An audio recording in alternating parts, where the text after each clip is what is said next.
my YouTube channel and welcome na rin po sa aking first vlog. Ako pala po si Nylin Lanuso, ang inyong lingkod. Diba? By the way guys, binabati ko nga pala ang aking pamilya dyan sa Pilipinas. Hello po sa inyong lahat dyan. At binabati ko na rin po ang aking kapwa OFW. San man kayo ngayon, stay safe and God bless po sa inyong lahat. Sa ating lahat. Lalo na ngayon, malayo tayo sa ating pamilya, kailangan at importante talaga na maging safe tayong lahat. Hello po sa inyong lahat dyan. By the way guys, ang topic natin for today is answering slumbook question. Siguro alam niyo naman po itong slumbook, diba? Kasi kahiligan talaga natin to nung grade school tayo. Hindi ko naman. Before, nung nag-aaral ako, elementary and high school, hilig-hilig ko to eh. Kasi bibili talaga ako ng notebook para gawing slumbook. Tapos ipapasign ko sa mga kaklase ko. Yan. Tapos binabasa ko pag uwi ko sa bahay. Kaya hindi lang po yun, ginawa ko po tong video para makilala nyo rin po ako sa pamamagitan ng slumbook. Kaya guys, tara na, samahan niyo ako. Umpisahan na natin ang mga question for today. Kaya guys, keep on watching.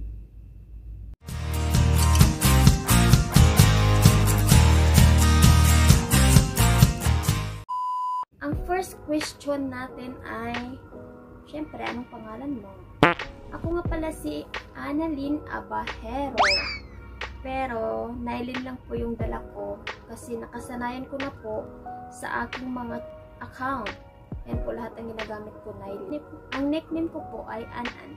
Pero minsan tinatawag ako ng mga ate ko at mga taga doon sa amin na Upaw. It means haldo. Kasi nung bata ko, ang birthday ko is October 14, 1990.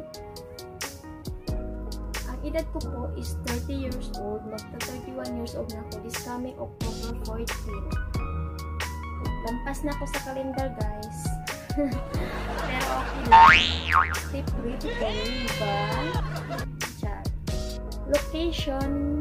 Sa ngayon po, nandito po ako sa Kuwait. Pero, taga Mindanao po ako. Isa po akong DH, OFW dito sa Kuwait.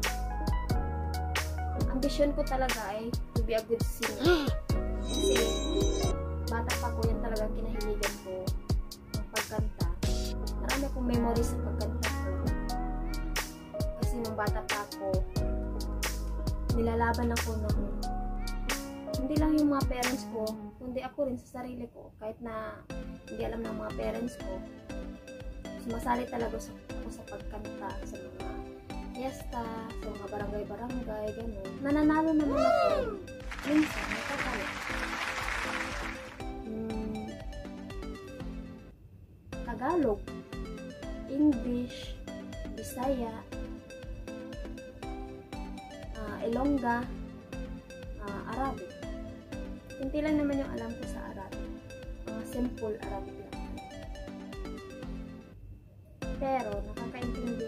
Hindi rin ako masyado nakakaintindi pag malalim na Arabic. My favorite food. Wala kasi akong permanent na pagkain na gusto. Kasi ako naman kasi, hindi naman ako mapili sa pagkain. Lahat kinakain ko, basta't kaya lang ng sikmura ko. Pero, food, wala talaga. Favorite color is pink and purple. Yan ang favorite ko. Favorite quotes. Ang favorite quotes ko ay, a negative mind will never give you a positive life. Favorite movies, Darna. Darna yung favorite kong movies. Kasi mahilig kasi ako sa mga drama, magic, tapos horror, yan. Favorite Pinoy show is The Lost Recipe. Yan ang favorite ko talaga, The Lost Recipe. Hindi pa rin ako makamove on sa The Lost Recipe na napanood ko. Kasi bitin masyado. Tsaka hanggang ngayon, dala-dala ko pa rin yung basta hindi ko siya ma-explain kasi napakaganda po talaga ng The Lost Recipe. Favorite song ko talaga is Two of a Kind by Mike Quintos and Kevin Miranda. Yan, favorite ko po. Hey daddy, come with me. I think this is your chance to go. No hurry, leave your worries. I take your time, but he won't go.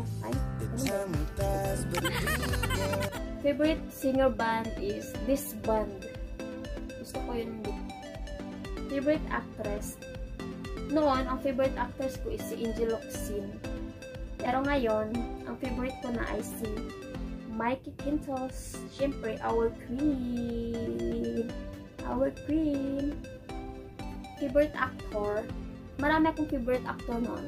Pero ngayon, walang iba kundi, siyempre, ang aking idol, Kevin Miranda. Our Kong. Ang favorite place ko talaga is Baguio. Isang beses lang ako nakapunta ng Baguio, pero napakaganda po talaga ng Baguio. Hindi man ako nakakagala-gala talaga, pero na-appreciate ko yung kagandahan ng Baguio. Sana pag-uwi ko ng Pinas, puntahan ko yung Baguio ulit. Describe myself.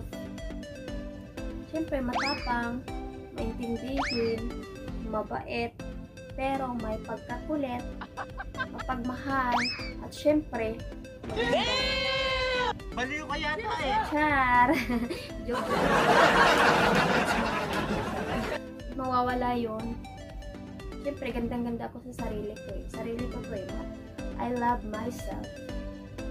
Sabi nga nila, love yourself first. Diba? No po. May asawa po ako. Who is your crush? Oh. Hi, crush! Joke lang. Ang crush ko talaga noon, nung nag-aaral pa ako ng high school, 4th year high school ako, may crush kasi ako noon. Isa siyang transferee galing sa ibang lugar. Tapos nag-transfer siya sa amin, sa school namin. Cute siya, hindi naman siya as in guwapo. Cute lang, chinito. Hinangaan ko sa kanya is yung pagsasayaw kasi dancer kasi siya sa amin. Ako kasi section B ako, tapos siya section A. Yun. Pag may mga achievement kami sa school, hindi yan siya mawawala sa pagsasayaw. Doon talaga yan siya sa pagsasayaw. Tapos, may moment pa talaga ako dyan sa crush ko before. Iba pala no, pag may crush ka kasi everyday, pag nakikita mo siya, nahihiya ka pag salubong mo siya. Pero assuming ka pala, ikaw lang nag-assume. Tapos ikaw naman, pa-cute, diba? Simpleng lakad-lakad lang, pero yung dip-dip, kabog-kabog na. Who is your first kiss? Siyempre, my parents. Siyempre, sila yung unang humalik sa akin nung baby pa ako, diba? Worst habit. Palatampo kasi ako. Medyo selosa din. Medyo may pagkapraning-praning din paminsan-minsan. The biggest regret. Ako kasi, wala naman akong pinagsisihan talaga sa sarili ko. As in. Pero nanghihinayang lang ako sa binigay sa akin ni God na talent sa pagkanta kasi hindi ko siya nagamit. Actually, nagamit ko naman siya nung bata pa ako. Pero, I mean na hindi ko siya pinush. Kumbaga, hinayaan ko lang. Kumbaga, hinayaan ko siya sa tabi. Hindi ko siya ginamit talaga as in. Kaya hanggang ngayon, eto. Kaya nga, okay ikaw yung magalingan tsamba mo, malakas eh. Ayun guys, maraming salamat. Kung baguhan ka pa lang sa aking YouTube channel, mag-subscribe ka na at i-click mo na rin yung button bell para updated po kayo sa aking next video. Maraming salamat po sa inyo lahat. Ay, by the way, may nagpa-shoutout pala sa akin. Pa-shoutout nga pala ako dyan sa kaibigan ng asawa ko na si Joel Oslep. Shoutout sa'yo dyan, Joel Oslep. Kung saan ka man ngayon, stay safe at God bless